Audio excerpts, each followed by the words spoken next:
Hello everyone, I'm Nitsahone, and every time a new set is fully spoiled, as Core 2019 was earlier today, I strive to provide a limited review for the community that will be complete before the pre-release.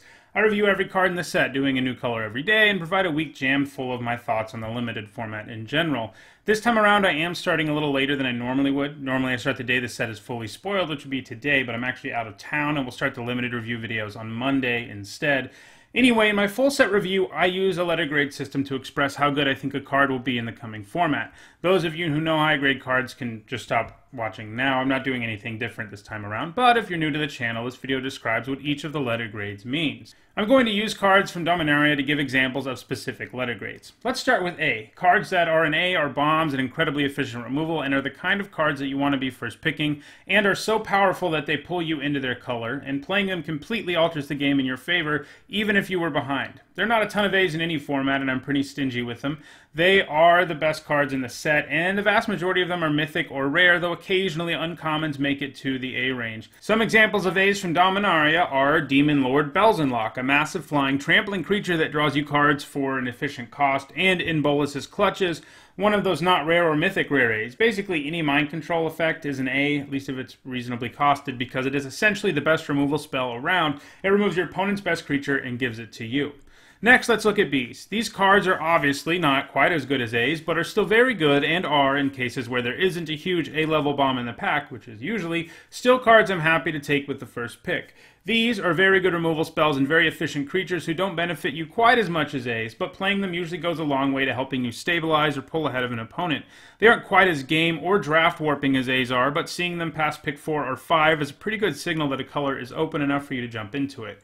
Most B's are uncommon rarity or higher, though occasionally commons can make it into the B range as well. Some examples of B's from Dominaria are Cast Down, an efficient removal spell that can kill almost anything in the format at instant speed, and Icy Manipulator, which shuts down your opponent's best creature every turn, forever basically, unless they blow up your Icy Manipulator.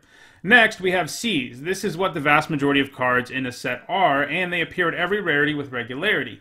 They are solid and playable cards that you neither feel good or bad about having in your deck. These are decent creatures and solid but not premium removal spells. Some examples of this from Dominaria are Aven Sentry and Academy Drake. Both are serviceable creatures if you're in those colors, but certainly not reasons to go into those colors, and they aren't exactly game changers in most situations. Next, we have D's. These are cards that are playable, but just barely, and are cards that you generally aren't happy to have in your deck. They usually only end up there when something went wrong in your draft, like being unsure about what colors you should be in, and so you don't end up with enough playables to avoid having to play cards like these. These are cards that you should feel bad about having in your deck, but they are passable, and in most cases, when your draft goes right, they do get cut. These are frequently vanilla creatures that don't offer anything but mediocre stats. Examples from Rivals of Ixalan are Cabal Evangel and Homarid Explorer. The Evangel is nothing but a vanilla 2-mana 2/2, which until a few years ago was probably at least a C-, but creatures keep getting stronger, and now these days it's like a D+. The Homarid is a 4-mana 3/3, and not much else. There wasn't really a mill deck in Dominaria, and there weren't enough payoffs in blue for milling yourself, so it wasn't usually right to play him. Finally, we have F's. These are cards that you should never put in your deck. They're just that bad. Just like there aren't many A's in the set, there aren't usually many F's. This is basically a bell curve, but they are always around. Interestingly, there are actually a decent number of cards at higher rarities in this category, since they often like printing unique and strange effects on cards of that rarity, and sometimes the card is at higher rarity because it might be really good and constructed. For Dominaria, F's were cards like Mox Amber and Damping Sphere, both cards that were printed with constructed in mind. With the Amber, it just wasn't possible to end up with enough legendary permanents to make it anything more than a 0-mana do-nothing artifact. In constructed, it is possible to jam your deck filled with legendaries, and in Dominaria, you were in good shape if you got 5, and that just wasn't enough. Damping Sphere hates on lands that produce extra mana and on players playing multiple spells in a turn, but those two things just didn't happen often enough in the Dominaria limited format for this to be worth it.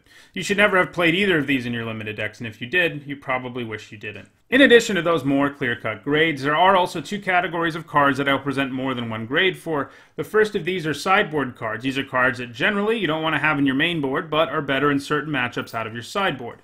An example of this is Pierce the Sky from Dominaria. It is really good at killing flyers, but most opponents just won't have enough flyers for this to be worth putting in your main deck. So it's like a D or a D- if you want to play it in your main deck, but it's the kind of card that has a pretty significant chance of getting sided in at least once during your draft, so you're usually glad to have it in your sideboard, and as a sideboard card, I'd say it's something like a C+. The other cards I will present 2 grades for are build-around cards. These are cards that are generally a D or an F in your average limited deck, but if you manage to get enough synergies for it, they become considerably better. An example of this from Dominaria is Cabal Paladin. A 4-mana 4/2 is horrendous stats, basically an F, but if your deck ended up with enough historic cards, he could move all the way up to the C range because his text box actually comes into play more often. That does it for this refresher on how I grade cards in my limited review. I can't wait to start talking about all the cards in Core 2019 next week in my full set limited review. Thanks for watching.